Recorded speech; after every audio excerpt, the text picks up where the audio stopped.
শুক্রবার ছুটির দিন, আর ছুটির দিন মানেই একটু স্পেশাল। সো শুক্রবারে কী করলাম সেটাই শেয়ার করছি আপনাদের সঙ্গে। আশা করছি ভিডিওটি ভালো লাগবে। সকালে উঠে ফ্রেশ হয়ে এক কাপ চা করে নিলাম। চা না খেলে মনে হচ্ছে আমি একদম কাজই করতে পারবো না, কারণ রাতে ঘুমের সমস্যা হচ্ছে ইদানিং। আর চায়ের সাথে বরাবরই আমি বিস্কিট খেতে খুব পছন্দ করি, যার কারণে আমার চায়ের সাথে বিস্কিট থাকবেই।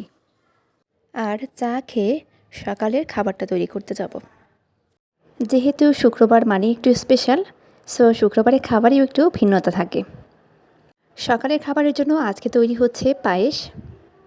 অলরেডি সবার মোটামুটি খাবারটা খাওয়া হয়ে গেছে, তারপরে আমি পায়েসটার ভিডিও করতে এসেছি। আর তার সাথে আছে গরম গরম পুরি। কিছু পুরি গোলাকার করে বানানো হয়েছে, এগুলো একটা বক্সে রাখা হয়েছে। পায়েস দিয়ে পুরি খেতে আমি ভীষণ পছন্দ করি। আর 3 কোনা কয়েকটা লুচি করা হয়েছে। লুচিগুলো একেবারে ফুলে টইটুম্বুর হয়েছিল। খেতে তো ভীষণ মজা হয়েছে। পায়েস তো আমার খুবই পছন্দ, আর বিশেষ করে আমার মায়ের হাতের পায়েস, এটা আমার খুবই পছন্দ। আজকে হলো আমার আম্মুই এগুলো তৈরি করেছে, আর আমরা মজা করে খাচ্ছি। আমার মায়ের হাতের যে কোনো খাবারই আসলে আমার খুবই প্রিয়। শুধু আমার না, আমার মনে হয় এমনটা সবারই হয়, তাই না? যাই হোক, সকালের খাবার দাবার শেষ করে বাচ্চাদের থেকে একটা আইবল নিয়েছি। আইবল আমি কখনোই টেস্ট করিনি, দিস ইজ ফার্স্ট টাইম। আমার কাছে খেতে মোটামুটি ভালোই লেগেছে। কয়েকদিন হলো যা গরম পড়েছে একেবারে অসহ্য।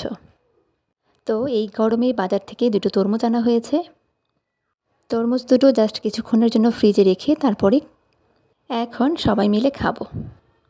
তরমুজ তো আমার ভীষণ প্রিয়, যদিও তরমুজের সিজনটা প্রায় শেষের দিকে।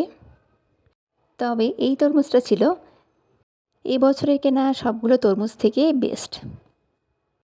সেই রমজান মাস থেকে তরমুজ খাচ্ছি, কিন্তু এত সুন্দর দানাদার তরমুজ একটাও পাইনি।